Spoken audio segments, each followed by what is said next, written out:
practicing listen all the time. Sometimes in the evening, why not stay, get the mirror, look at the mirror itself, watch your body language, watch yourself, feel comfortable within your skin, and practice. The best public speakers and the most upcoming public speakers have to practice all the time. And practice itself goes beyond the art of public speaking. It's a habit which should reflect in everything we do to become better. So I call the 3 Ps: practice, plan, prepare. The 3 Ps: practice, plan, and prepare. So after practice, you've got to plan. You've got to plan ahead what you're going to talk about. Maybe you have a structure that you've written down, and maybe you want to visualize that structure in your head. Maybe you have a strategy. What's your talk all about? What point are you trying to do? So all these things are important as well of practice. And with prepare itself, we're also talking about attention to detail. Attention to detail. Attention to detail in driving home a point in terms of public speaking. Attention to detail in the way you dress. Attention to detail in even being aware of your audience and how they respond to you, and being a presence to the room. So these are some of the things we're going to talk about. The third important thing I want you to bear in mind is something called presence of mind. Now, presence of mind in public speaking is when you're able to think on your feet. You're able to think on your feet and be calm. You're able to improvise at the spur of the moment.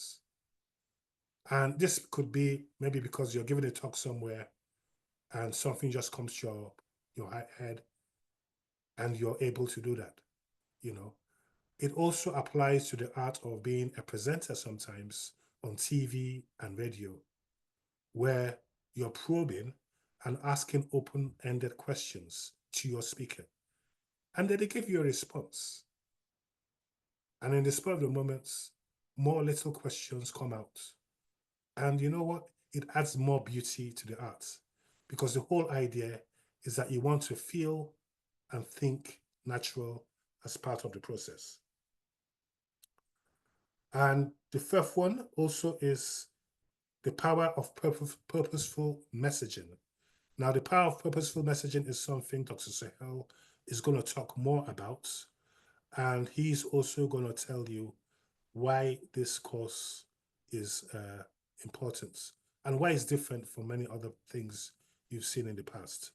So we're going to leave it at that for now, because it's also going to be interactive, because we're going to come back also and get to know more about you, ask you a few questions and why you decided to take this bold move today.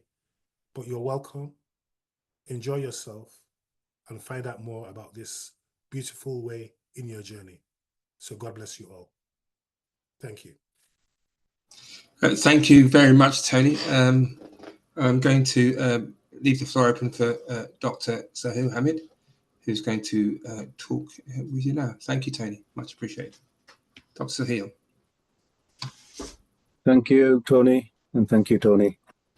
Welcome, good evening, and thank you all for attending tonight. We've got an international audience. We're all based in Bradford, myself and Tony. I can see some familiar faces, but I know there's a big audience from abroad as well.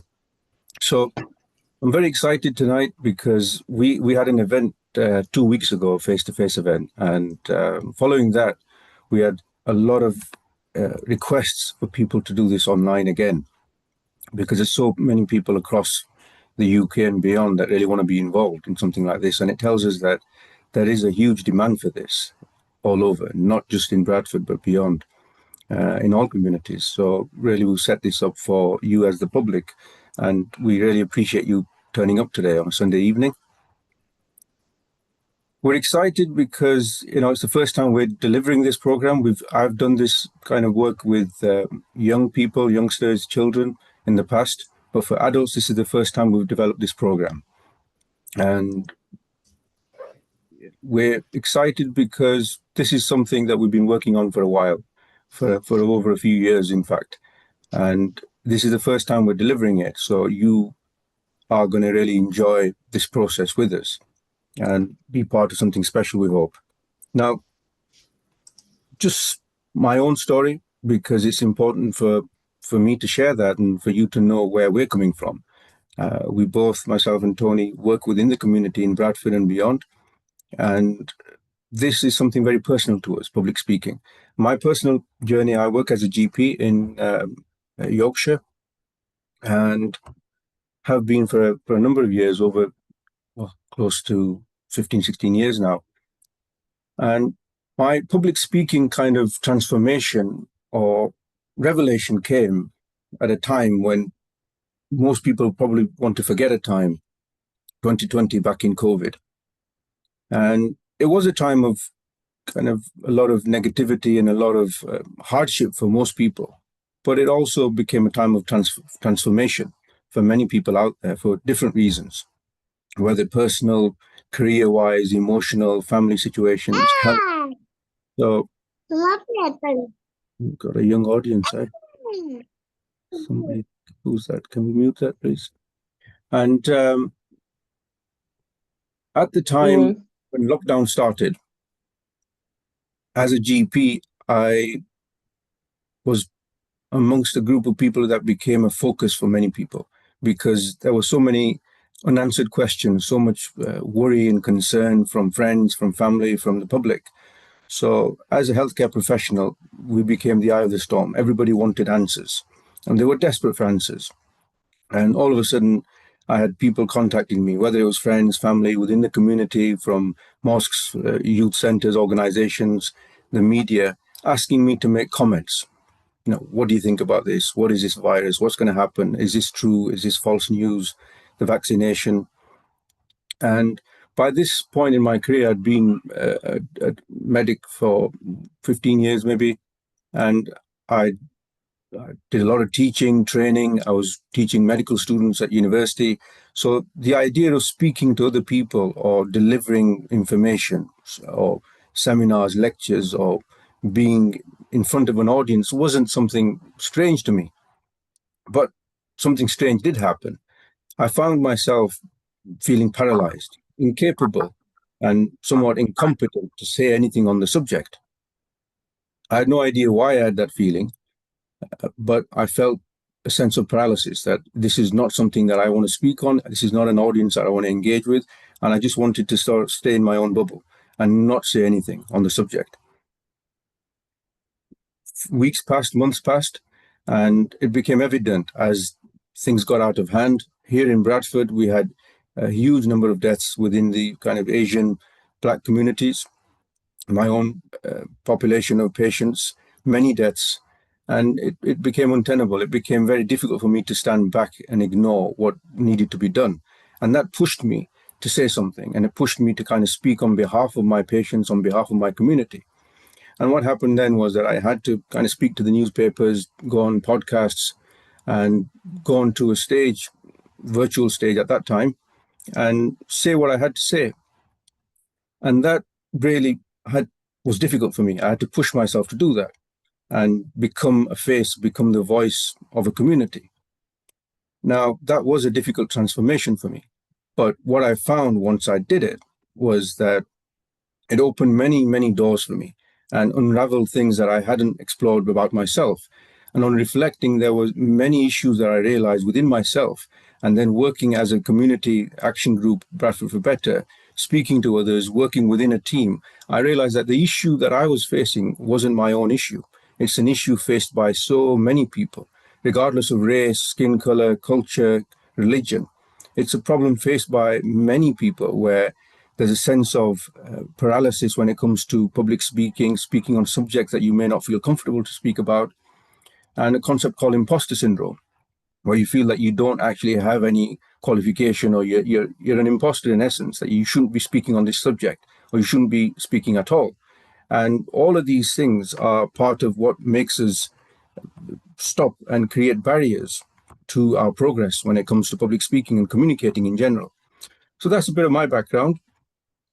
Why am I doing this? And it's quite simple, because I realized after having that journey myself in the last few years, training other people, especially youngsters in the community, that this is a skill that we talk about leveling up. We talk about inequalities in society. This is one of the major skill sets that creates inequality in society, major inequality. Our ability to communicate, our ability to express what we want to express, or our ability to stand on a stage and promote what needs to be promoted.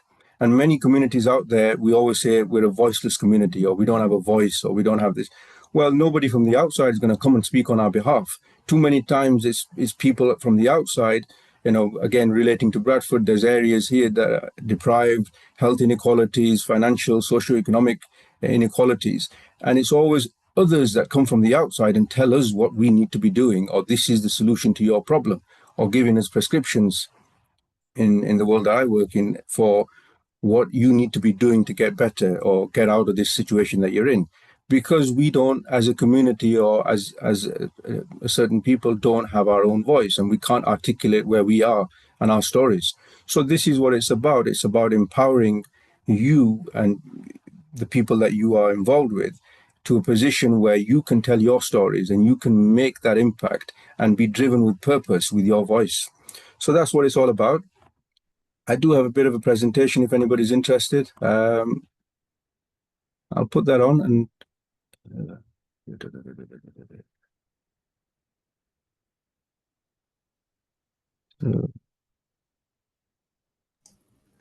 can you see that? Yes, you are transmitting. Thank you. Be yourself. Who are you? Can you read that? Yeah. Yeah. So please, anybody, if you have any questions at any point, put your hand up, or thumbs up, or just speak out. It's fine. It's public speaking event, so don't be afraid of speaking out. Be yourself. Who are you? Now, Tony mentioned we have to be ourselves when we speak. Be natural. Be who we are, because we're all unique. But the question I ask you out there is, who are you? Who are you? It's a simple question, but really think about it. Are you a friend, a mother, a father, a son, a brother? What's your identity? And who are you when you stand on stage? Who am I sat here now? Am I a doctor? Am I having a consultation here? Am I prescribing you something? Who am I? Am I a teacher? Who are you? So the real question behind this is that, who do we see ourselves as? And is public speaking, is it a skill? Is it an art? Is it a science? What is it? What does it mean to us? So we all have ideas that we have created about ourselves.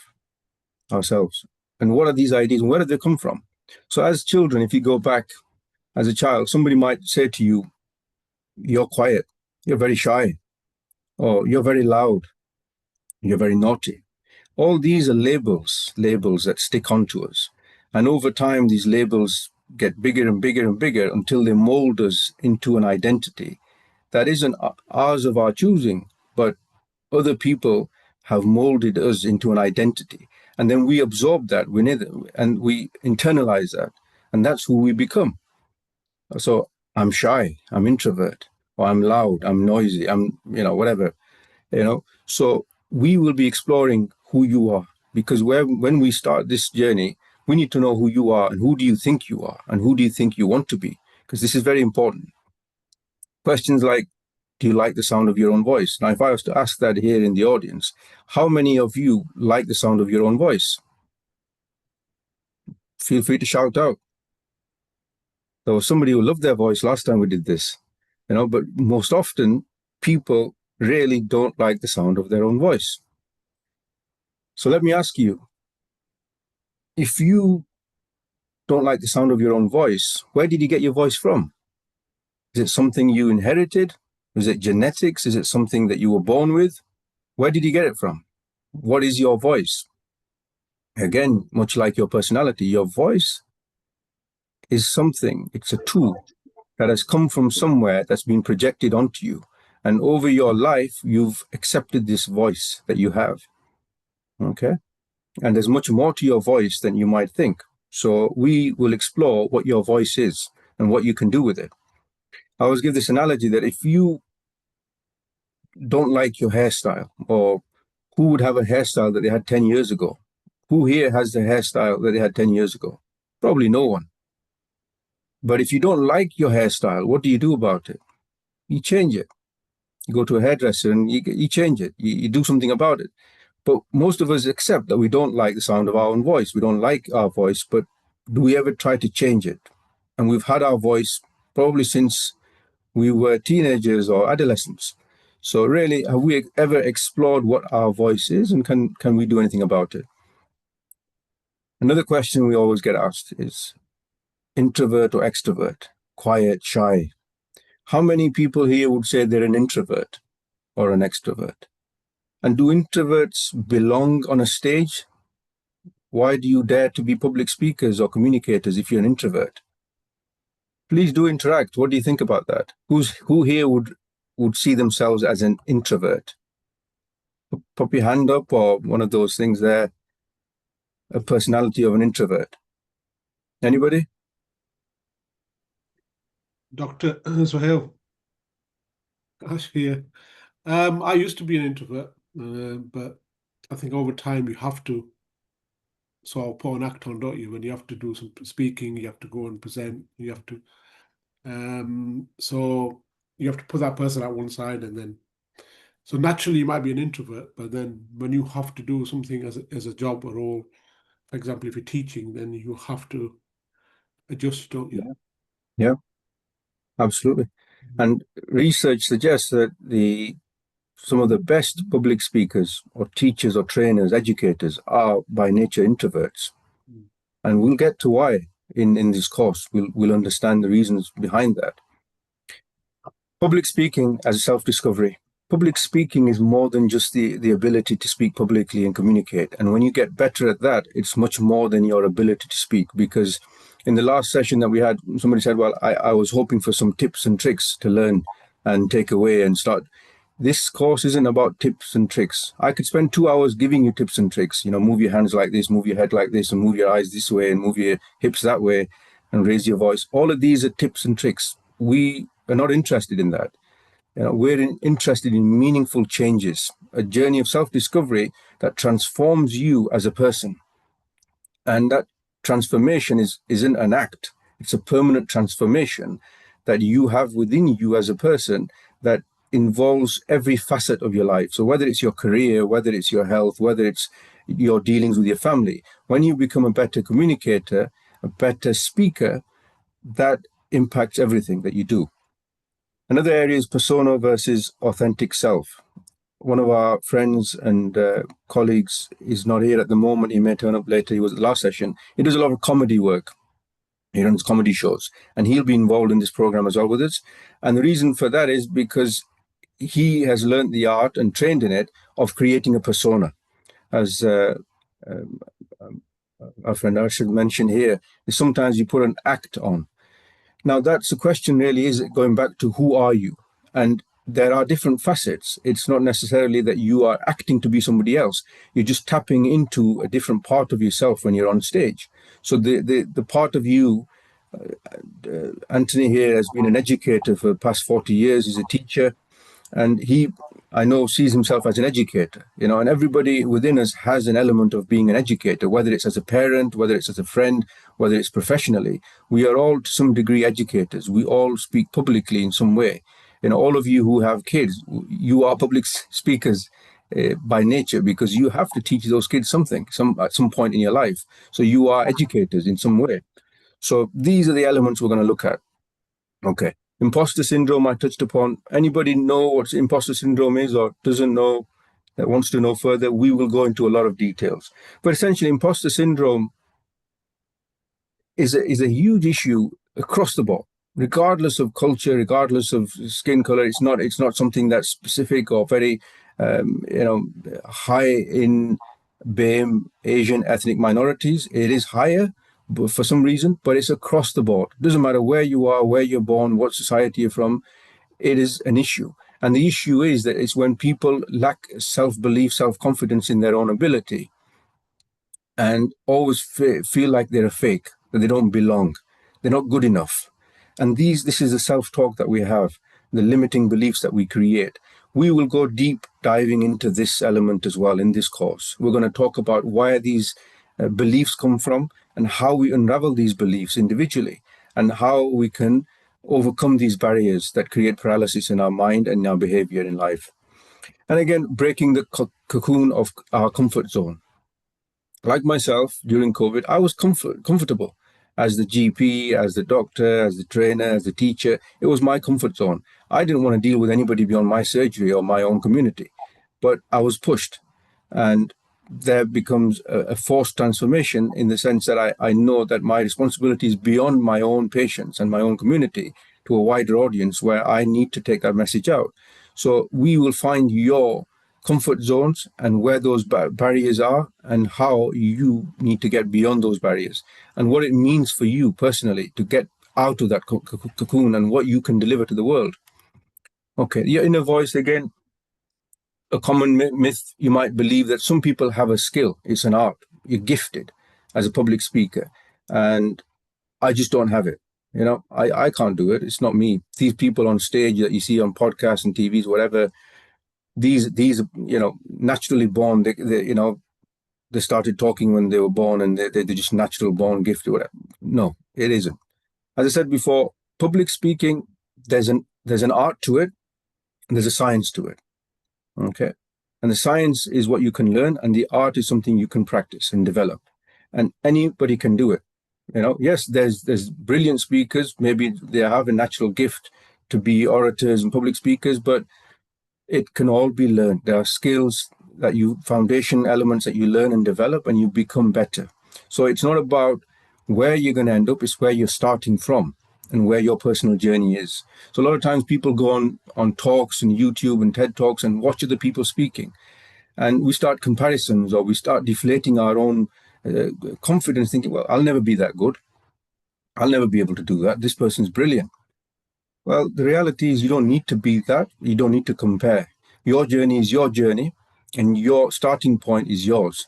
And where you're going to end up is going to be much better than you are now. And what you got to understand is that the whole process of self-discovery and communication is a journey. It's not a destination. It's not somewhere you're going to end up and you're going to be there and that's it. This is a continuous journey. And I know some of the best speakers in the world, they continually develop and learn and they are constantly learning and they've been training people for 30, 40 years.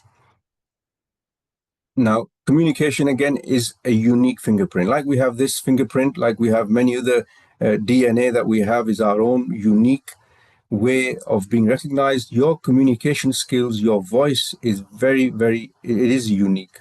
And it's your voice and it's your style of communicating. And that is the strength that you have. Nobody else has your story. Nobody else has lived your experience.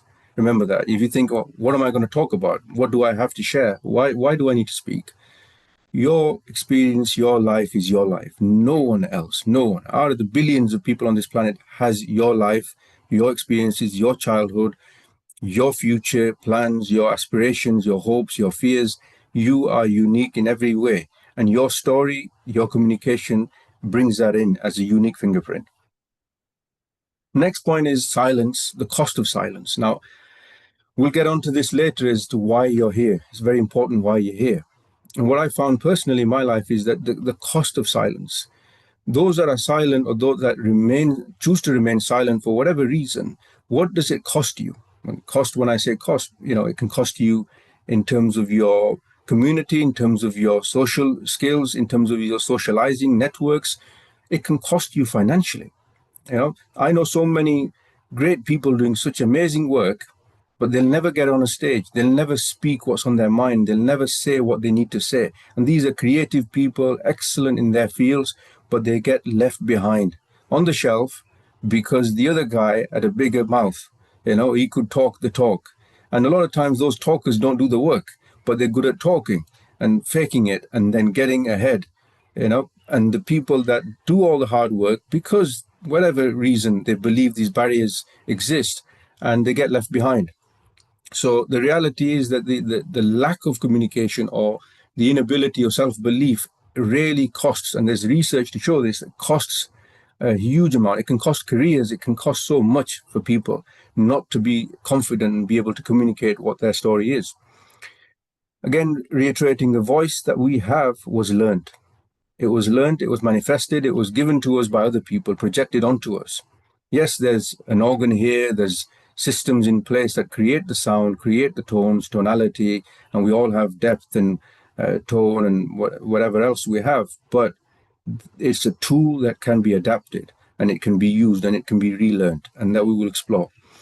Conscious speaking. There are so many behaviors that we have that we don't even realize that we have, whether it's the way we speak, whether it's the way we act, behave, think, and all of that is part of our subconscious. What we're going to do in this journey is bring all that to the conscious, become consciously aware of our behaviors, our speech, our language, our vocabulary, and our demeanor, and our mindset when it comes to speaking, and unravel that and be conscious speakers, be aware and be powerful speakers with a conscious, purpose-driven approach to speaking. Okay? Why are you here? Again, Tony mentioned this earlier. Now, this is the most important question. Why are you here on a Sunday evening listening to us guys talking? You know, why are you here? Now, your why is what will determine this journey for you. Not the destination necessary, but your journey of where you're going to go and how you're going to get there is your why. Because every time you forget why you're doing this, why you want to develop your communication skills or public speaking skills or whatever it is you're here for, if your why isn't clear and doesn't make sense to you or isn't strong enough, powerful enough, clear enough to you, then it's going to disappear in a week, 2 weeks, 3 weeks, and you're never going to get the most out of this journey because you never had the why. There's different types of whys. There's means whys and there's whys with an end purpose in mind. You know, you might have a why, you say, well, I've got a presentation coming up at work and I always struggle with it. So I just want to learn how to present. That's your why. It's fine. That's your why.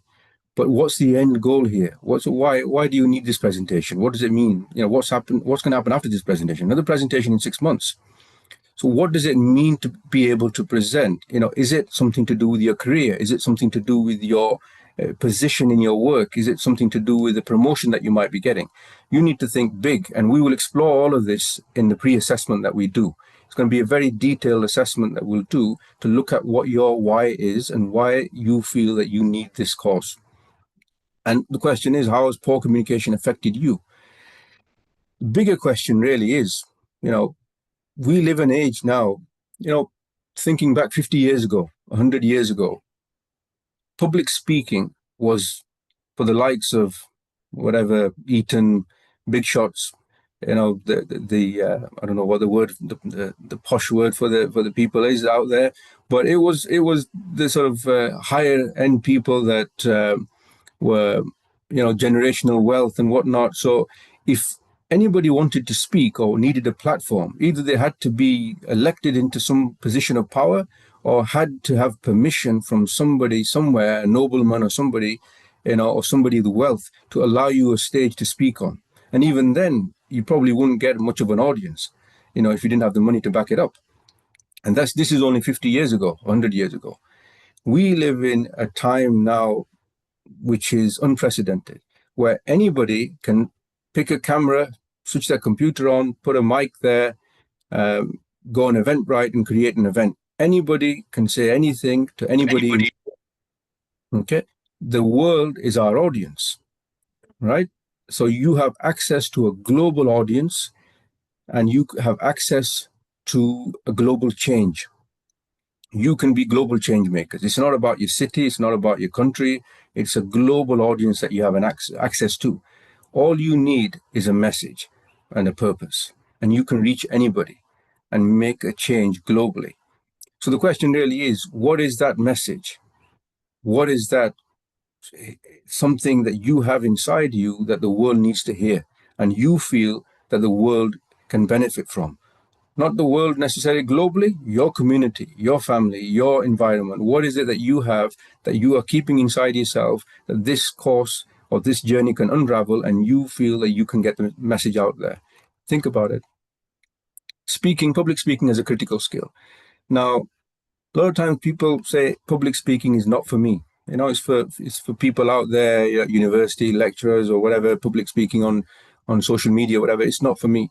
The reality is that public speaking communication is for everyone. And this coming age of AI, this will be the critical skill that differentiates us from AI, because AI can do practically anything these days, and it's going to continue to do. Within the next 5 to 10 years, it'll be doing all our jobs, really. I mean, it's already doing half of my job during the day. So AI can do pretty much anything in the future. What can it not do? What doesn't it have? It doesn't have our story.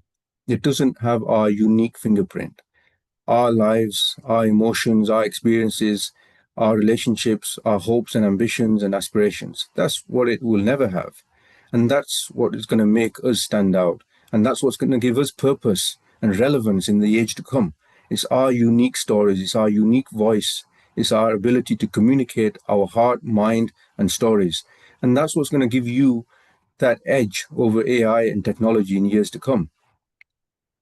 Another interesting fact to share, again, empathy over expertise. Now, in my profession, I'll give you an example. You can have two people. You go see a doctor and you try and visualize it yourself. You try and go see a doctor, somebody who's sat there, best doctor in the world, got all sorts of degrees, knows everything about the subject that you're worried about, and you go see them. This person doesn't even bother looking at you. They sit there clicking away on their PC or writing prescriptions and whatever, has not even a second to look at you or even observe or examine or touch you or even listen to you in any way. Just gives you a glance and says, yeah, this is what you've got. This is what it is. Take care. Another person you might see who sits there and listens to you and communicates in language that you understand and makes sense to you of what the condition is. Who would you prefer? Quite naturally, who would you prefer? One or two? Feel free to shout out, but I think the answer is quite clear. Most of us would prefer a person who actually speaks to us, who actually communicates to us. So what's the difference between speaking, communicating, and informing, simply telling us something, versus speaking to us? I'll give you an example, again, medical example. If somebody has a condition, say, for example, cancer or suspected cancer, as a doctor, a person can sit there as a medic and say, well, there's something there on the X-ray and we think it might be cancer. So we're going to do some more tests. Now, I've seen this, experienced it myself. The person listening, the patient, just the word cancer has a profound impact on that person. They don't have cancer yet, they may not, hopefully, but just the word cancer, and the person just slumps, their body language changes. The world shatters around them. They are not the same person that came into that consultation room, and they leave a shattered person. And the stress and anxiety that creates, just the word cancer. And bear in mind, they don't have a diagnosis yet, it's just suspected. Now, what if somebody says, well, there's some abnormality there, some sort of growth. We need to investigate, but we're sure we'll be fine, but we just need to investigate this abnormality. Just a change of one word, cancer, to growth or abnormality. But that person probably will go home worried, but not shattered. You see, so the power of words, can change everything, change the demeanor, the health. And the reality is, again, science shows us that person, whether they had cancer or not, but when that diagnosis is made and it hits their mind, their manifestation, they create ill health just by the fear. If you think back to COVID again, just the fear of COVID, when people suspected they had COVID, they became unwell. They start becoming lethargic, tired, anxious, stressed from the fear of COVID. And what was COVID for most people? It was just a virus. For most people, it was no worse than a flu. For many, it was critical, those that had many conditions. For a lot of people, it was just a virus. But the idea of what had been created, the mass fear globally, paralyzed people. And what was it? The fear through communication. And that's the power of communication. So people remember how you made them feel, not exactly what you said. So these are powerful tools that we will look into deeply. Speaking builds trust and leadership and influence. Okay, as speakers, as confident speakers, you create trust in your community and those that listen to you. You create influence. And a lot of us are here for that reason, because I went through the transformation because I realized that I had to, not for myself, but for my own children, for my family, for my community, and the youth of tomorrow. Because I had something to say, I have something to share. Now, if I sat back and thought, forget it, I'm not good at this, I'm losing out and other people are losing out. And you all have something to say and help others. Again, a lot of research confirmed this, and I can give you a lot of stats on this, but communication, public speaking are key indicators of success and achievement in any field across, whether it's science or business or tech or you name it, whatever industry you're in, education, police, it is a key indicator of success and achievement in any sector. Therefore, wherever you're working in, this is a key skill that you need to have. Another important thing to take on board here, which I personally really, always am aware of, is that when you as an individual, though sat here, develop your public speaking skills and develop your ability to communicate, these are skills for you and your life, but these are also skills for those around you. And it becomes a skill that you can change a generation to come.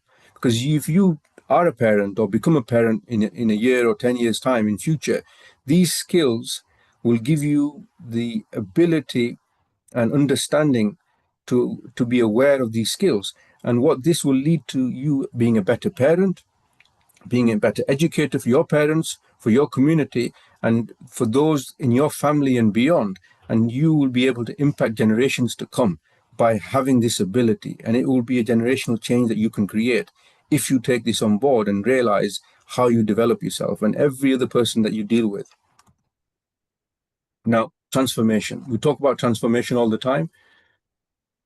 There's many courses out there. You can go online and sit for hours, months, even on courses online and pay thousands of pounds. But a lot of them don't really bring transformation, real transformation. They might change a few things about you. You might learn this, that, the other, how to do this and how to do that, and you feel better about it. But how do we get real transformation? Because all of you, I'm guessing, really want transformation. You don't want some, do's and don'ts and then that's it. So what we're going to do different in this program, how we create real transformation, is incorporating these 5 key areas. Research-based, this is the science behind it. What really brings transformation? You can sit here and learn something, go away, and that's the end of it. But that doesn't create transformation. For critical transformation and lasting transformation, these are five components. And I'll whiz through them because I know we're getting quite late. Number 1 is critical reflection. Critical reflection. Those of you who have never done this, we will go through all of this in detail. What is critical reflection? It's the ability to reflect on yourself. Have the insight, have the ability, emotionally, intellectually, to reflect on yourself and your journey. Where have you come from? What is your speaking behavior? What is your speaking mindset? From very early in childhood, how did you develop? How are you manifested the way you are as a person? All of these labels we talked about. You reflect deeply on that and you reflect on your journey so far. How have you got here? What's your speaking journey? What's your public speaking experience and life reflection?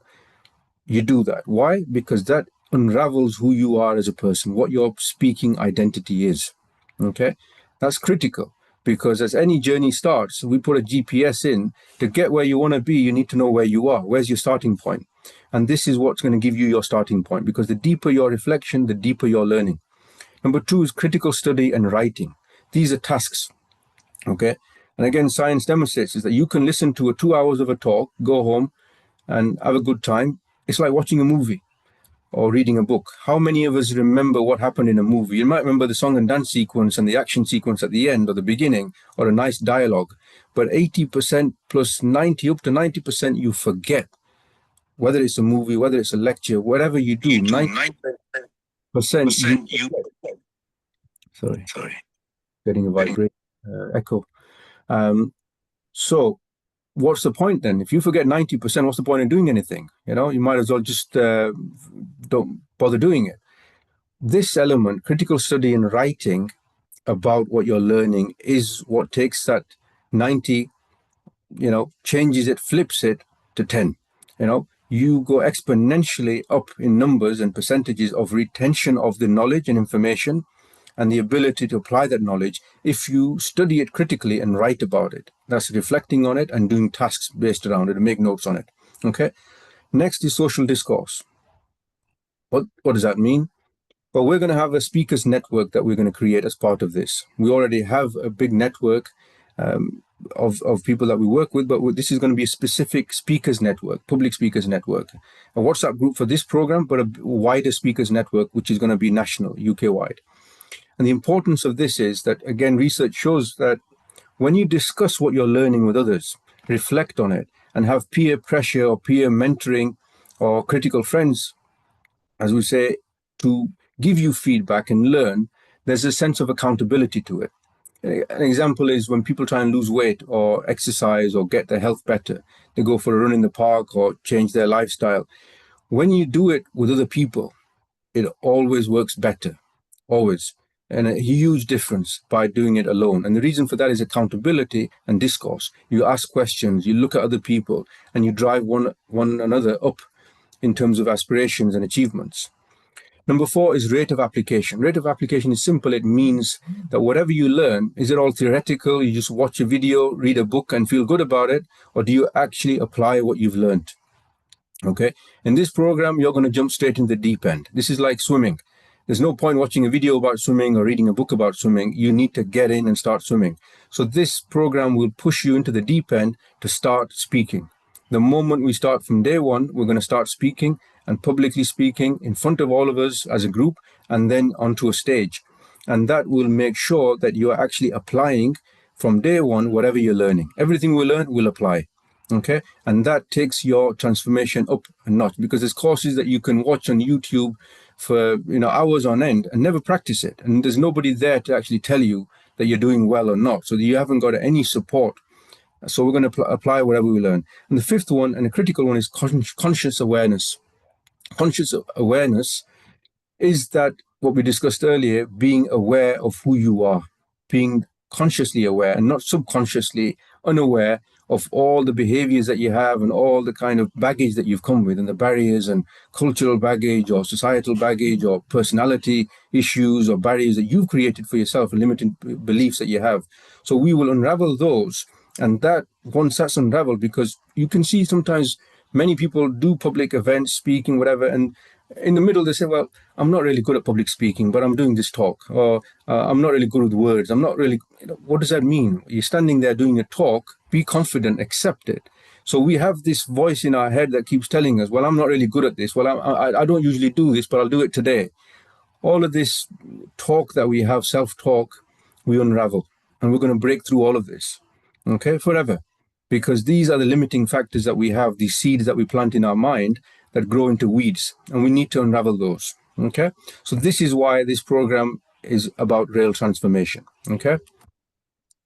Meditation, this is something that we did in the session that we had recently, but I'll skip it here. I don't think it's a Sunday evening. A lot of you might fall asleep during a meditation session, so I'll skip it. If anybody's really interested, I'm happily do that some other time. It's a visualization exercise, and we'll be doing a lot of those. I do a lot of work with visualization and clinical hypnotherapy, and again, that can help to unravel and create, manifest our beliefs and systems in place. Because as I saying, if you can't see it, you don't believe it, and you don't believe it, you'll never achieve it. Okay, a lot of us don't believe that we're good at speaking. We don't believe that we can be public speakers, and that's a problem. So all the skills and everything that you learn is just a facade on top. There's no building underneath. Without a building, a facade, scaffolding without a building inside it is a joke. So, you got to create the building first, the infrastructure. So we need to work on that. So this course overview, 5 sessions we're planning to do. And the final session will be a show live here as a hybrid. We were planning to do it a live event in Bradford, which we will do, but we'll do a hybrid for those that are not in Bradford or can't get to Bradford. We're planning to do in other cities as well, but we'll do it online. and in person. First session will be about mindset and confidence, developing your confidence, talking about imposter syndrome, talking about the doubts, barriers, and all the psychology of speaking communication. Okay, that's building the foundation, the roots of this tree that we're planting. Okay, second will be voice and body language. Again, we talked about the importance of body language and voice. Well, we touched on body language. A lot of times, you know, if you're on stage, in fact, anywhere in life, most people, before you've opened your mouth, within the first 10 seconds, before you've even said anything, you just about got onto the stage, they've made their mind up. They've made their mind up about you, about two things critically. Number one is whether they like you or not. And number two, whether they trust you. Okay? That's the power of body language. Okay? So without even opening your mouth, without even making a speech, the audience, majority of it, have already decided whether they trust you and like you. And if they don't trust you, they're unlikely to believe you. They don't like you, they're very unlikely to really care about what you're saying. So we have to merge both of those together, create trust and create likability. And that's about body language, and it's about projecting an image of who you are. And that's about authenticity, how you are authentic to yourself and to your message when you go out there and deliver it. Number three, a very important element will be storytelling and structure. How do you craft a story? It's all about storytelling. We as human beings, we are designed to listen to stories, and it's stories that engage us. I can sit here and give you a lecture on all sorts of conditions, diabetes, high blood pressure, asthma, whatever. You probably fall asleep within 10 minutes if I treated it as a lecture for somebody who's medically trained or a medical student. You'd fall asleep because it's not engaging to you. It's not interesting. What would make it interesting?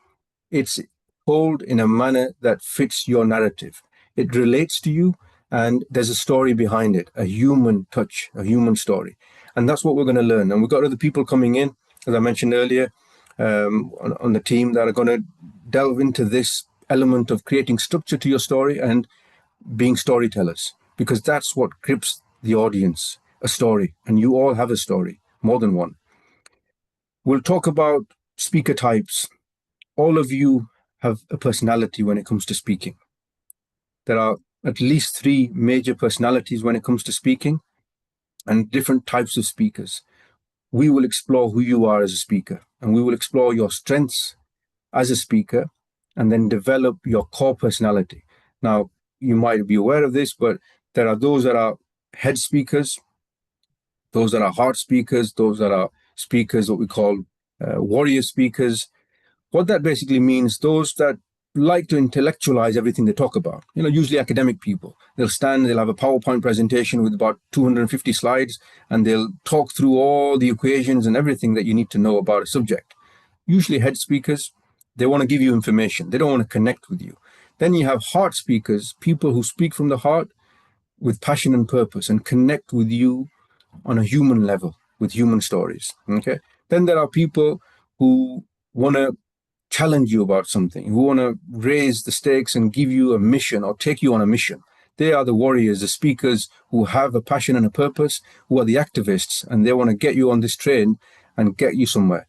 Okay, so these are 3 examples, but you will discover in this journey what your speaker type is and how you can really develop that style of speaking. Okay.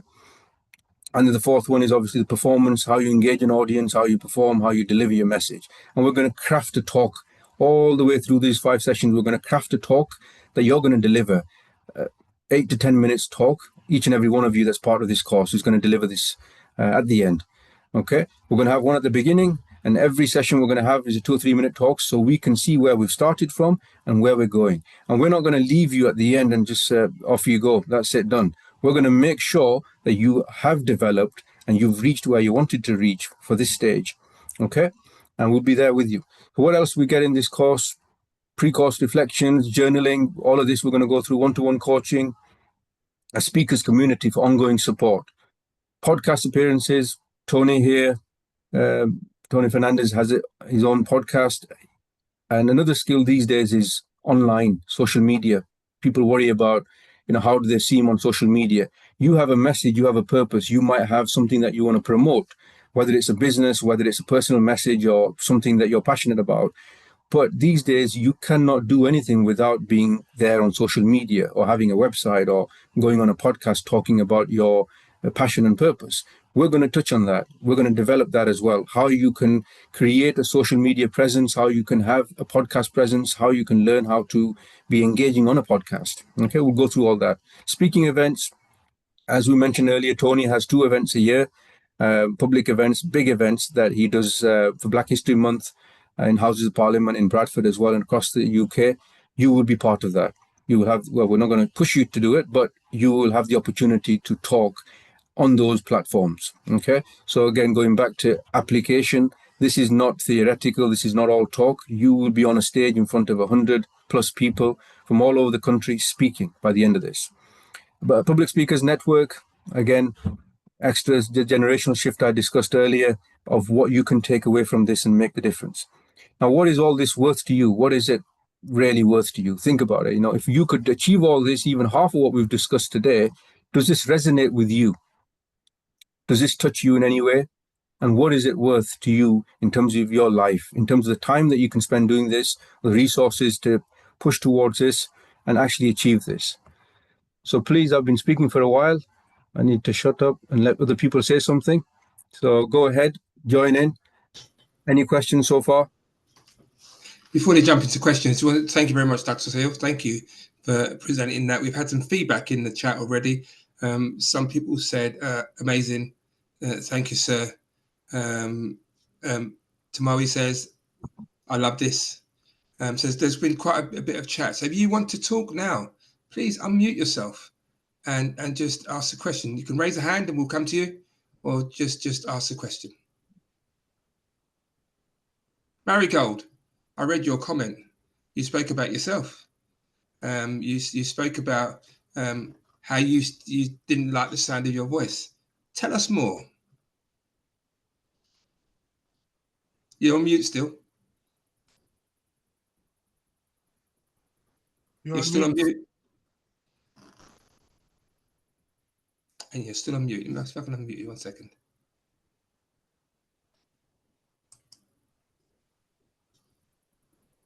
Okay. Can you hear me now? We can hear you now. You turned yourself off.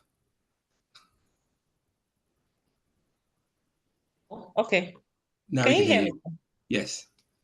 Okay. Thank you very much, everyone. I'm happy and glad to be here. Immediately I saw the link, I quickly connected.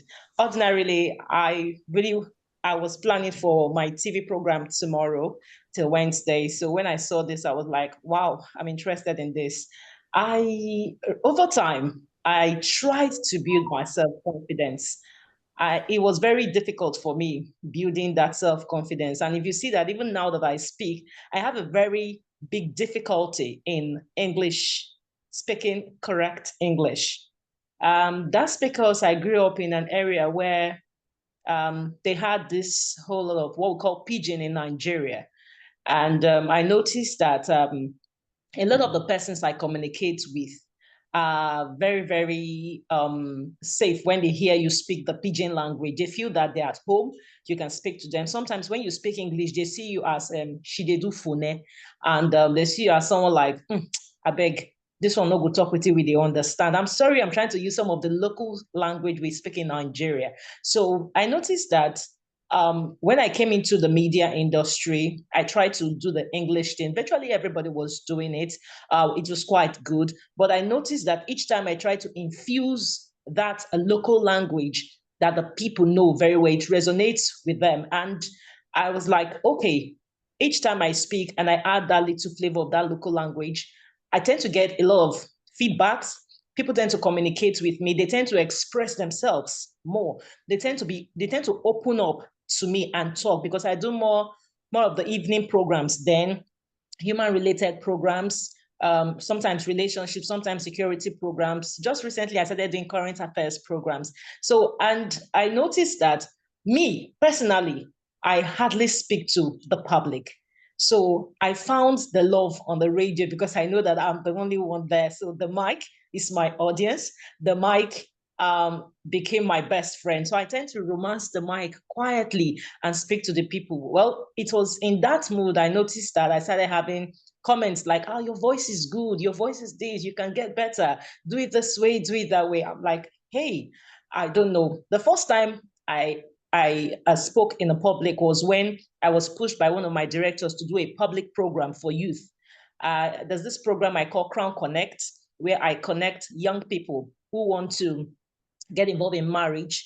I try to groom them, the things you need to know, some things you need to do, how to be self-independent, how to better yourself as an independent person first before you get another partner, because you need to know yourself and know what you really want before you get into a relationship. And you need to get busy. You just don't wait for anybody to come, start giving you money or doing some stuff. So mostly I have a lot of women in the group and all that, but though there were guys. So I organized this youth program. So I thought my boss was going to speak because I had keynote speakers. But at the end of the day, he was like, it's your program, it's your thing. You need to drive it. I'm like, hey, boss, I really can't speak to the public. He said, no, you have to drive it, it's your program. So I tried as much as possible. What I did was I went to the streets. I noticed that they are more, they understand the local language more, that's Pidgin. So what I did was, okay, when I prepared my template for introduction and all that, so whenever I speak English, I try to infuse a bit of Pidgin to it. I noticed that I was a bit confident, I was a bit relaxed when I speak in that particular language, but then I go back to the English. Of course, my audience cuts across the local people, the learned people, so I try to balance it up when I speak. So that's how I became a bit confident. And I noticed that I have more strength when I speak more in the local language than maybe UK English, but then that does not mean I would not try. So I try to maybe read books once in a while. Some of my mentors will say, okay, keep reading consistently and keep speaking. Practice makes perfect. I'm not an English person, seriously. I love the Pidgin, but then over time, I grew speaking English, and I think I'm still getting better. I still want to learn. Hence, I joined this particular session. So it has not been easy with me. I've still not gotten there. I'm striving to get there. So I really want to learn more. Okay, so Marigold, just to jump in here, would you say you've developed a style that works for you? I believe so. I believe so. And how important do you feel that is? Because just as I said, not like when I speak in English, I don't get feedbacks or I don't get talks, but I notice that people tend to loosen up themselves. People tend to speak out easily when they speak in the local language. Maybe they find it very difficult to express themselves in English. They find it difficult to maybe coordinate the English language around them. They tend to express themselves more. Yeah. Okay. Well done. Thank you, Marigold. Thank you very much. Thank you very much for that. And I think within a few minutes there, Marigold, there's so much that you've mentioned. And again, it goes back to those kind of beliefs that we have, identities that we create. Where did it come from? It's something that I'm not aware of your cultural sort of intricacies that go on with your language, but you've got a belief system in place. There's something that you believe about yourself, whether it's external or internal, and you've internalized it. And you kept repeating, English isn't my language, I'm not good at English. So these are some of the kind of behaviors and beliefs that we create about ourselves. A lot of here, English isn't my first language. Many people here won't have English as a first language. It's not the first language you speak, but it shouldn't be something that paralyzes us. It shouldn't be something that limits us. It should in fact be a strength sometimes. So that's very good. Can we just go through any Q&A questions, anything specific to the course or any specific questions that you have? And then we can talk about people's experiences, because I'm mindful for the time as well, and people will have to obviously leave. I have a quick question. Am I okay to proceed to speak? Go ahead, Farhana, yes. Thank you. Yeah. So the question I have is, so the course looks brilliant. Thank you for the presentation.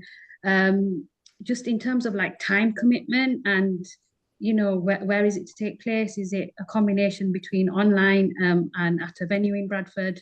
And also if there's any costings attached to it? Yeah.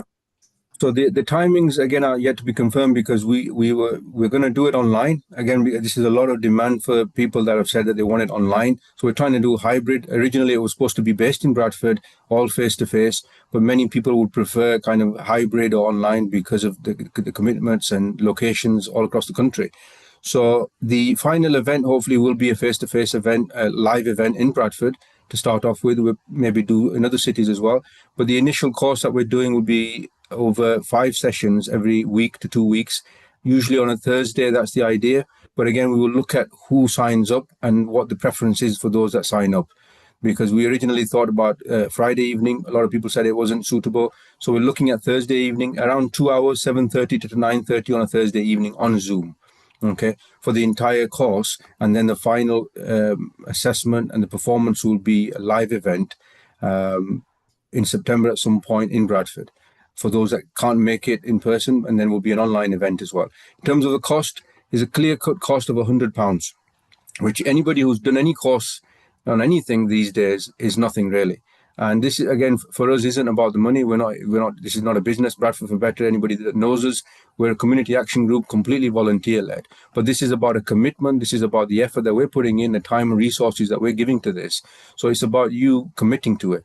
If anybody does have any issues, genuine issues that they cannot afford it, but are passionate to be involved, we can discuss things.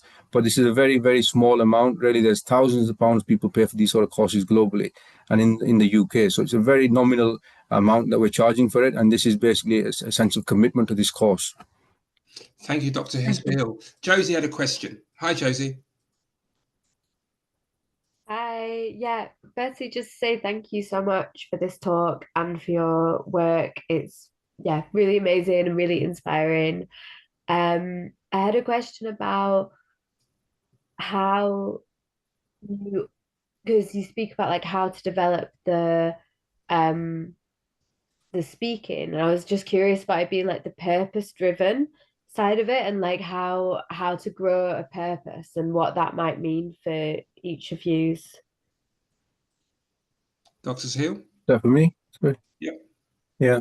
So the reason we call this purpose-driven is because there's many programs out there that are, public speaking. So the reality is that we go back to the why. Why is it that you're here? Now, somebody might be here just to kind of develop their communication skills, or you might need it for a specific reason. Whether it's you're teaching somebody or it's job related. Like I said earlier, you might have a presentation coming up at work. So it's a specific endpoint you've got in mind.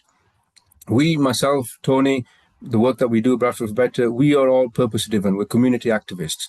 So what we realize from our experience is that each and every one of us, we perform for others. We are service-led. Okay, we're here to serve others in the way that we operate, and this whole program is a service to others in essence. So there's a purpose behind it, and when there's a purpose, we rapidly break those barriers that are there for us. When we realize that actually what we're trying to achieve, our end goal, is beyond us. It's not about me. It's not about my voice. It's not about my lack of self-confidence.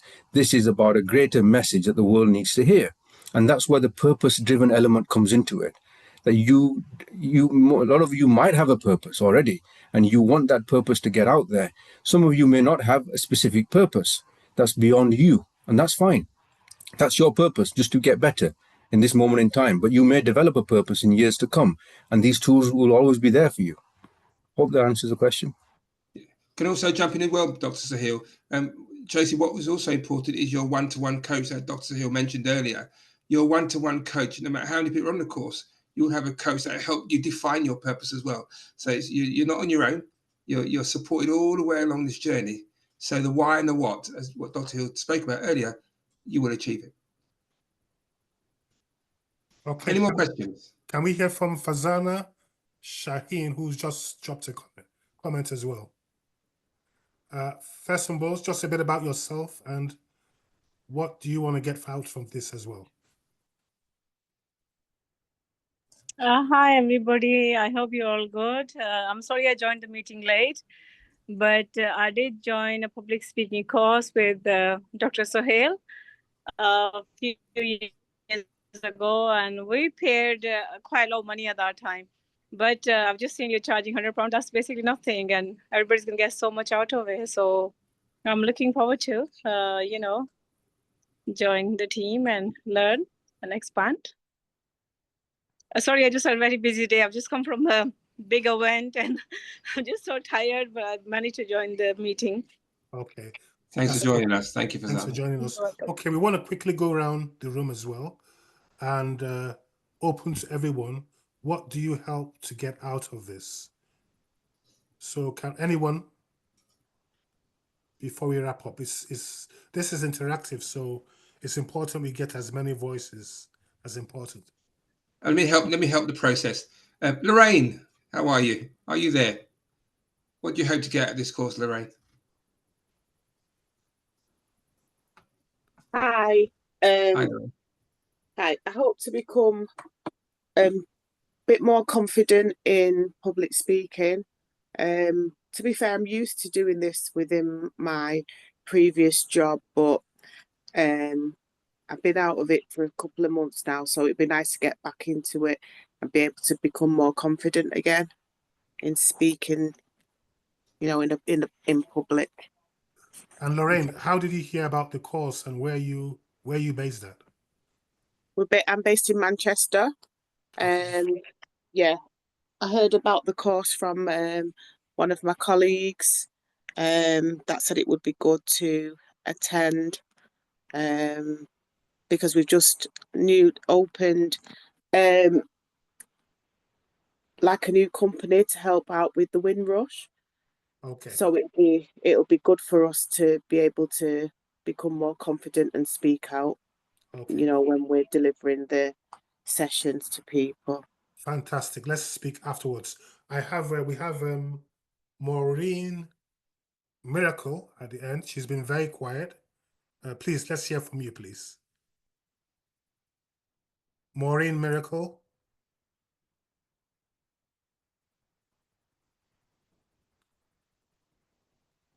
Can I just come in there while we're waiting? Sorry, Tony.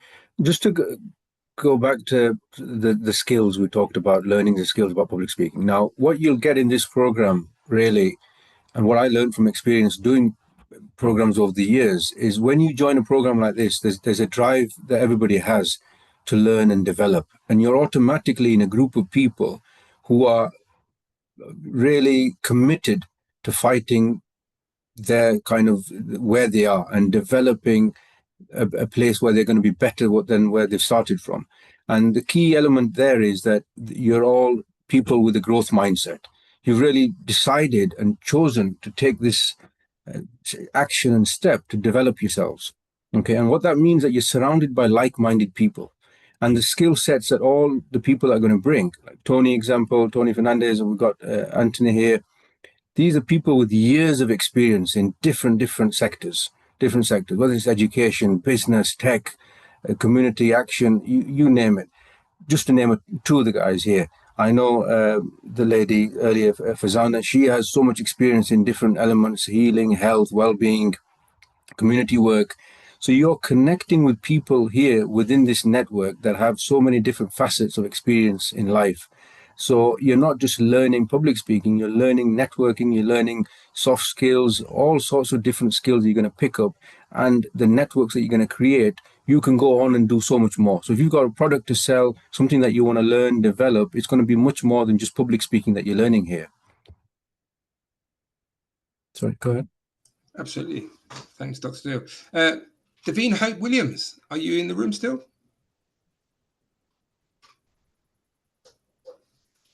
While Davine Hope unmutes herself. Anybody else want to say something before we close? Anybody else? I'll jump in there. So basically, for me, I sort of feel quite anxious speaking over a screen. So if I've been sort of like big in the networking scene at the moment, and if it's sort of like in a small group setting or what have you, I don't mind speaking, like that's fine. I'll raise my hand up, we'll have a conversation. As soon as there's a screen, like today, I'm finding it daunting, just kind of speaking, you can probably tell as well. Again, like my personal reasons, I'm trying to promote my business, and I know that I need to do that over social media. If I speak over social media, I've been told that that's going to sort of really help me sort of like branch out. So yeah, just to sort of obviously contribute to the conversation, I thought I'd just kind of give my own personal, position as to where I'm at. If you Okay, like. that's a very interesting observation. Would you say that there's a different kind of presence when you speak on a screen than in person, regardless of who you are? So sorry, was that a question for everyone or for me? That's for you. For me.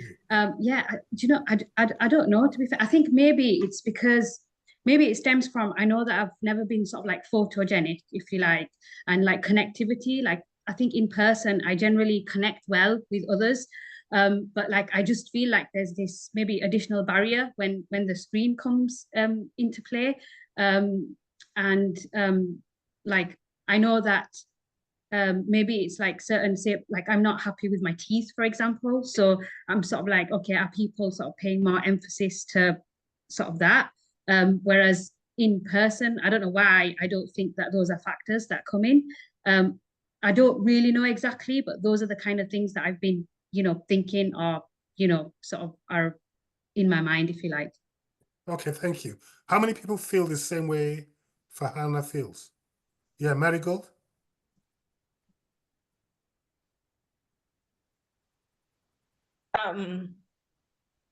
Hello? Yeah, we Can I can hear speak? you. Yeah. Okay, I think I feel the same way she feels. At some point, when I started the TV presentation, I was a bit shy because I had a kind of tooth that got broken. I used to dance in school. So I think one day I was flipping up, and when I fell with my face. I think it was water on the floor. So I slipped and I fell badly injured. I had this injury on my nose and on my teeth. It got broken. So each time they say, come to do a TV presentation, I'm always shy. I'm like, oh, no, I don't want people to see my face. And I have some kind of, I don't know, blemishes on my face. So I feel I'm not so comfortable. So each time I'm on the screen, I tend to hold back because I feel those things would make me not be very presentable. But then I think it's just the words that matters, not so much of it, but I feel that way sometimes. Okay, thank you, Marigold. We have to bring in Tomiwa Dada because she's based here in Bradford, and I'm sure she has something to say. Tomiwa. Yeah, thank you so much, sir. Hi, everyone.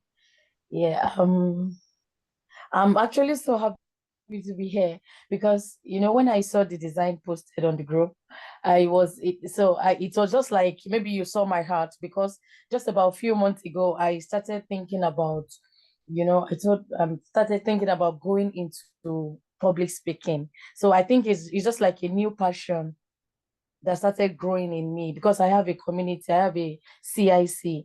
So I see myself getting to speak almost everywhere when I meet with people, and I want to talk about what I do.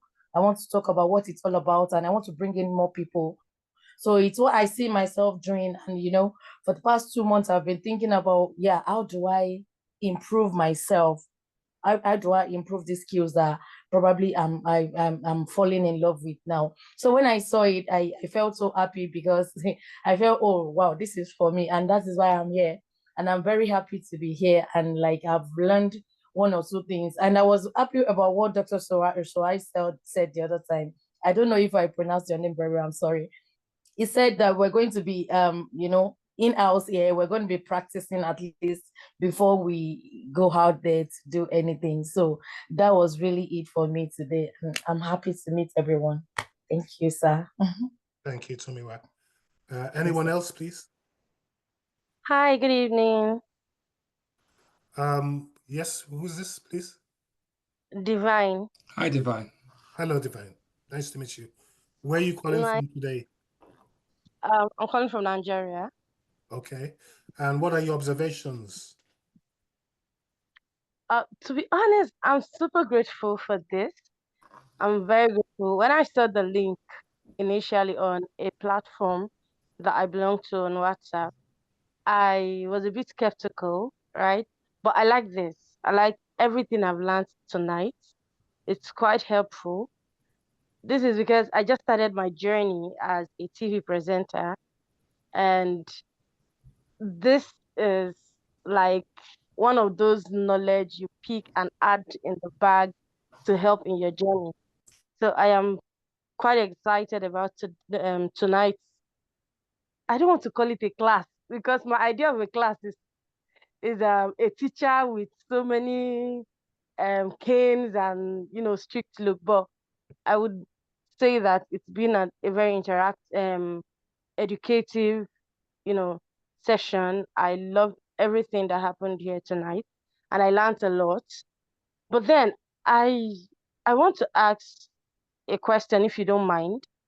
I want to Please. know if it's normal, right? So, like I said, I just started TV presenting.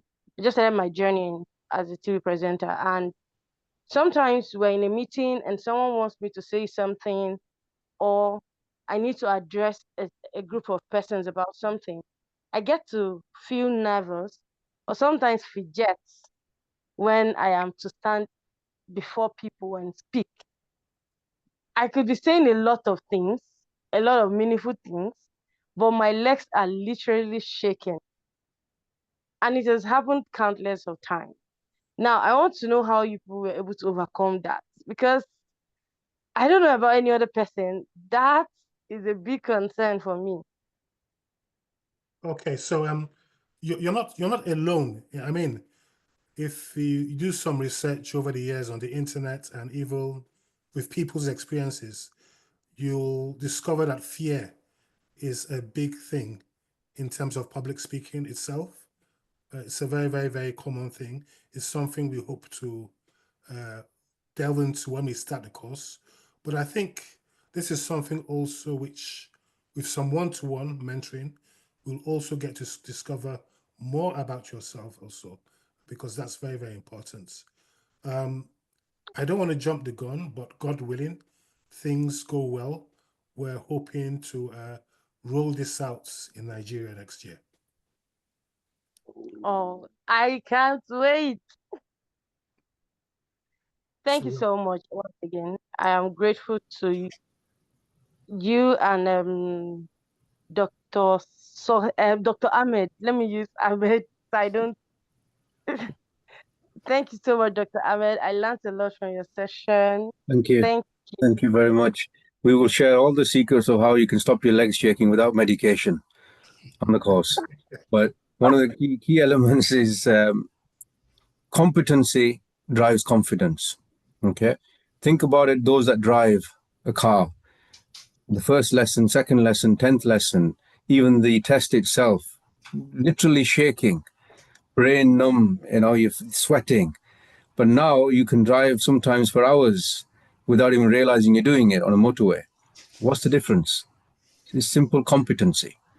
Competency leads to conscious confidence. You develop confidence because you are now competent in something, and it becomes autopilot. And that's what we're going to work on. There's a reason why your legs are shaking, and we need to explore that and look at those triggers and look at those insecurities and subconscious layers of where you feel incompetent and unravel those. And hopefully we'll get it sorted. Okay, thank you. Thank you. Okay, thank you so much. We're wrapping up slowly now, but we're going to go local now because we still want to hear voices. We have Rohi from Senegal. She's based in Leeds. Rohi, please, can you unmute yourself?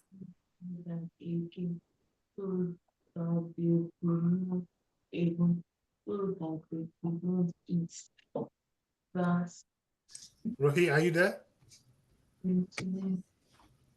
Okay, she's not there. Anyone else?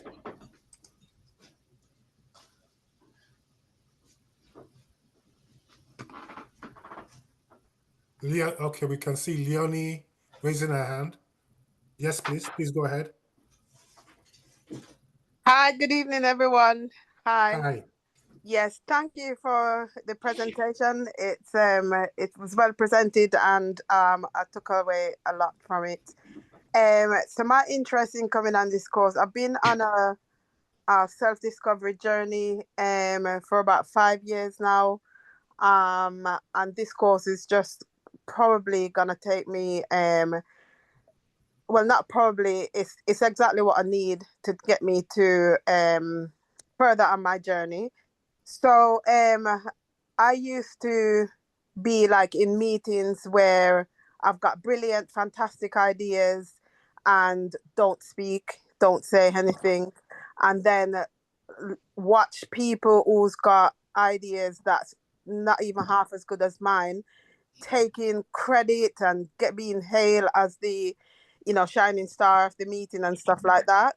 And I just needed to find my voice to speak up and to present myself. But over the last 5 years, I've been working on that part of me to gain confidence in speaking how in public.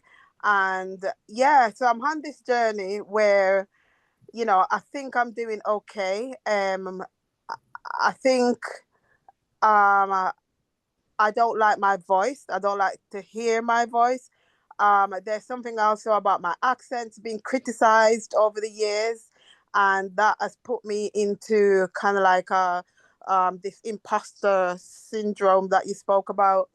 And but now, I'm gaining confidence, and I'm speaking out, and I'm really looking forward to coming on this course and to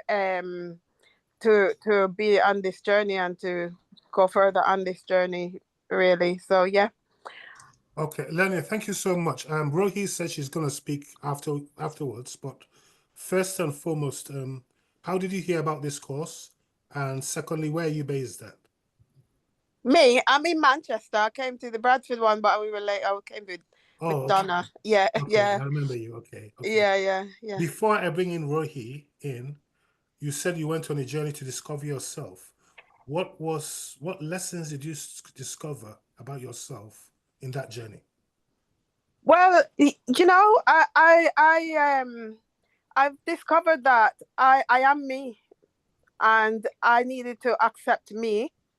And once I accepted me, then people will have to accept me, or just like me. But I needed to accept me.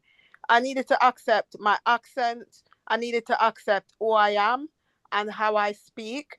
And so yeah, it's been amazing. And since then, I'm not scared to speak. This is my voice.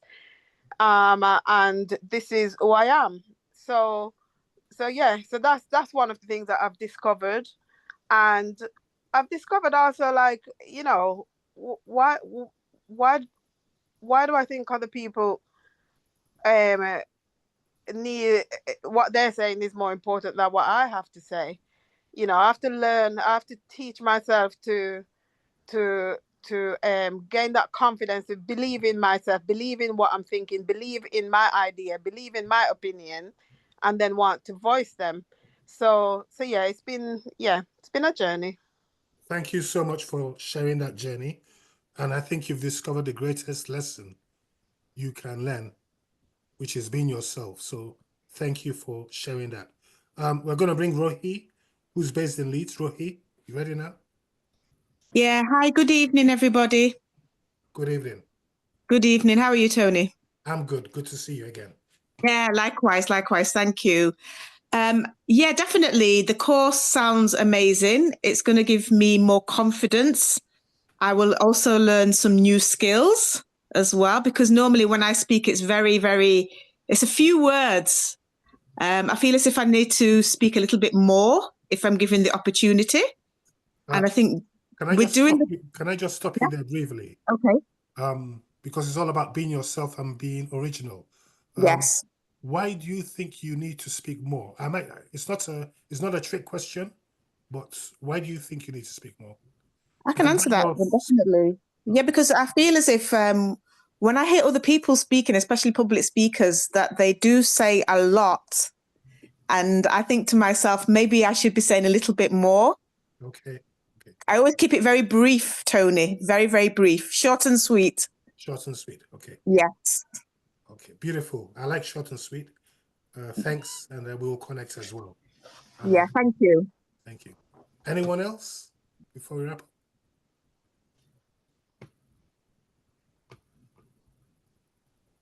Okay, we are I think Dr. Sohail, I think we should share the contact details on the screen for people one more time. And while you're sharing those contact details on the screen, can I just formally thank Dr. Sohail this evening and Tony And more importantly, thank you all for Hannah, Josie, Lorraine, Dr. Prudence, Leonie B, Divine, Ariat, Lillian, Roche, Tomoe, Marigold, Joseph, Linda, and Maureen. Thanks for joining us this evening. And we thank Anthony as well, who is also part of us. He's based in London. We are going to be sharing our contact details. Anthony is also a voice coach as well. So he's part of the family. And it's a journey that is going to lead to better things to come. Absolutely. For those of you who joined in late, I'd like Anthony also to show us his book again, which, you know, he published just recently. Oh, it's behind me. That's the first one. Autism Super is the first one. The second one I'm currently just writing, it's called Dynamic Development Plan. And my third one is a one for businesses on how they can build the place for neuro-inclusivity. That means neurodivergent people and everybody else can work in harmony and their needs are 100% met. Dr. Hill's reading my book and he gave me a little bit of feedback today. So far he's enjoying it. And I hope every chapter not just raises questions, but raises awareness. So if you get time to buy it, it's on Amazon. It's on Amazon. It's not expensive, and I earn nothing from it in a sense. It's more about raising awareness of autism and neurodiversity. So thank you for allowing me to plug my book today, Tony. Much appreciated. Thank you always. We look up to you. We're grateful. Before we wrap up, any final comments, observations, questions?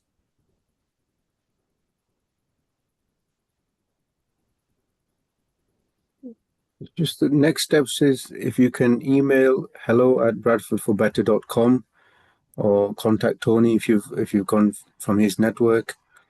If you're interested, confirm. We will send you details of how to make the payment, enroll you onto the course, send you out the pre-course work assessment work that you need to do, and then the course contents and the timetable. Okay, that's the next step. And again, thank you very much, Tony, Anthony. You know, you've got published authors here, people from around the world, you know, from all sectors. So really, this is a family that we're going to develop, and you're joining a really talented team of people. And I'm really excited for all of you. I can already see that so many of you are excited and you are ready for this journey. So it's an amazing process to see people unravel their true potential. And that's what we're here for, really, to see you shine and really get you where you want to be in whichever sector that you are. So well done for today, all of you, for turning up and spending the time here, for listening, for sharing your thoughts. We're really grateful and we're looking forward to this journey. So thank you very much and have a lovely evening. Thank you. And just before you all go, I've been asked by one of our contacts working for the BBC here in West Yorkshire to send her this recording. So God willing, there's going to be a follow-up story on BBC on this as well. So thank you so much, and feel free to contact us about the course, but also individually. We're one family, and God bless you. Thank you. All right. Thank you.